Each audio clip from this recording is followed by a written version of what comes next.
With the Park City stand-up paddleboarding, and this morning we are talking specifically about inflatable paddleboards. We've talked about paddleboarding itself a lot of times on the show, but this is kind of different because people may not know that much about it. So we brought with us Paddle Co. We're bringing these boards out. How are you this morning? Great, thanks. Thanks for having me. It's such a pleasure to have you here. Yeah. I'm so thrilled about this, and for the first time I'll be getting my own board as well, and I'm so thrilled about trying this out this summer. But let's talk first about that main difference between inflatable versus stand-up. And obviously you have the ability to take it with you anywhere. Sure. I mean, you can transport the boards very easily. They don't require a lot of space for storage as well. You can travel with them. They check like luggage on the airplane. The Red Paddle Co board bag is super cool because it's got the little handle here, and then there's roller, you got the backpack straps. Roller wheels. So as you're cruising through the airport to bag check, you can just cruise it along, and then when you get to your destination, it's got the shoulder straps, and you just throw it on your back and off you go. Or if you want to go for like a hike to Mirror Lake or somewhere in the Uintas, you just throw it on your back and off you go. And Trent, I was really surprised by how light it is. That they're under 40 pounds. Under 40 pounds, so there's no extra weight fee when you're checking the bag at the airport. You can get your board, your paddle, your pump, everything into this nice little kit. Nice. And off you go. That's excellent. Well, we're going to roll one out right here and show you the actual process of taking it out and really how quickly it is, where you can do it, when you arrive at the lake, or like I said, if you're hiking out somewhere. It's pretty fast and very efficient. He actually, Trent did this one during a commercial break. Yeah. So that's up and ready. So this is kind of a different type of model than this one behind us. What's the difference here? Yeah, so I brought a couple boards on the show today. The board that's inflated already is their Elite Race touring board. So that board is 14 feet long, and it's a little narrower. Right. You can see in the nose and the tail than this other board that we're unrolling right here. And that board is specifically designed to cut water and travel quickly through the water. And that's more for racing. It's more for racing, yeah. Okay. It's a very stiff board. It works very well. So if you want to go to California or Hawaii and compete in a race, you can travel with this inflatable race or touring board very easily. This board here is the 10.6 Ride. So this is their most popular selling board. It's a great all-around board. Anyone can enjoy it. Excellent. And I'll show you how easy it is to pump up. So they've got a new pump this year. It's the Titan pump. It's a double piston pump. And I like to think of this as my pre-paddle warm-up. Your pre-workout, Yeah. it's like your warm-up. Yeah. I love it. That's pretty cool. So I noticed under here as you're doing that, you have like these little pillows, if you will. Yeah, they're kind of like water wings, so that when you roll up your board, they protect your fins. Right? Oh, so you take them off. Yeah. See, I'm learning. Yeah, and this Ride 10.6 board has nice shallow fins. They're about 3 inches. There's 3 fins, which is known as a thruster setup in the surf world.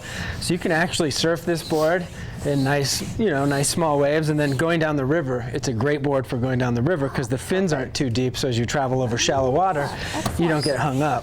Have you ever seen people fish off these? I know that's a really random question. Have people ever tried? Absolutely. We do fish trips out on the Jordanelle for people. Do? Yeah.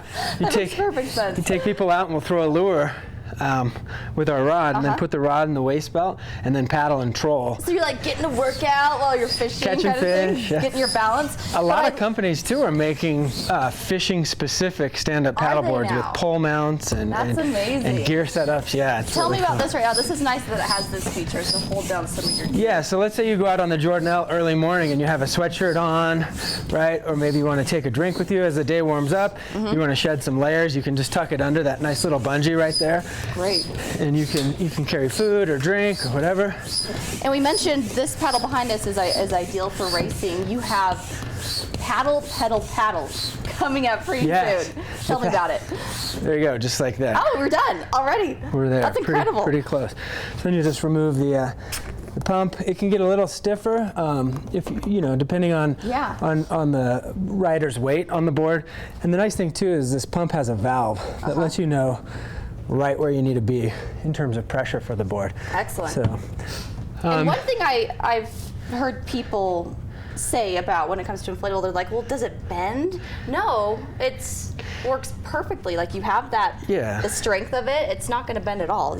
I mean, if you get a quality board, it's like anything, skis, bikes. There's really good equipment out there, and there's kind of not so good equipment out there. So do research.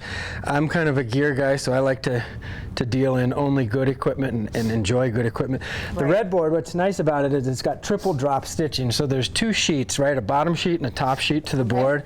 There's a single seam here that's under this blue vinyl or rubber around the board. And in between the top sheet and the bottom sheet, there's 3 levels of stitching, right? So that gives the board the ability to take about 25 pounds of pressure, right? Which makes it very rigid. It's not going to flex. And on this board, they actually have a rocker stiffening system on the side of the board where you slide in rockers, and it increases the rigidity of the board. Wow, that's impressive. So you've got your board all ready to go. Yeah, what else comes with it? And then we've got a 3-piece paddle here, so I'll let you help me with this. And this is is this adjustable? It's a 3-piece adjustable paddle. This is the Explorer paddle from Hobie. And so it'll go into your travel bag nice and easy. And then when you get to your destination, you're ready to go for a paddle. You just put the pieces together. Oh yeah, you just push the little lock. One little trick too we learned at kids camp last year is if you have a small paddler, if you skip all the pieces and just put the handle right into the blade, you can have a nice little grommet paddle. Nice and cute, right? Excellent, that is cute. And that's what's nice is that you do, lessons, training for anyone. Yeah, up in Deer Valley where we operate on their snowmaking lakes, we run kids camps, and it's just the best place in the world to learn how to paddle because there's limited wind exposure, there's no motorboats, and the kids are never far from shore, so it's kind of a really cool spot to. That is pretty great. So we've got kids camps coming up in June. We've got the Paddle on June 6th. June 6th. Yeah. You can still register for that? Yeah, you can still register for that. Registration is open. So there's your adjustable paddle. All right.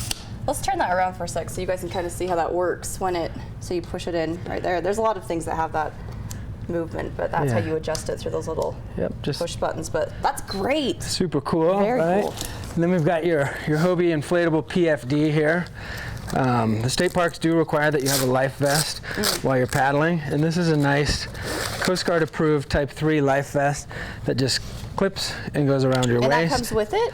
No, it doesn't come with it. This is a separate. But it's something that you do need to make sure that you're safe out there. And you could just, you could get the orange over the shoulder life vest and just tuck it under your bungees. I like this though, because when I'm paddling, I'll tuck my cell phone right here into the bag, put tunes, and so I can take phone calls, listen to music, and then it just goes right around your waist, so it's not going to bother you while you're paddling. Right. I like that. Nice and easy. Making sure you're safe while not being. Yeah.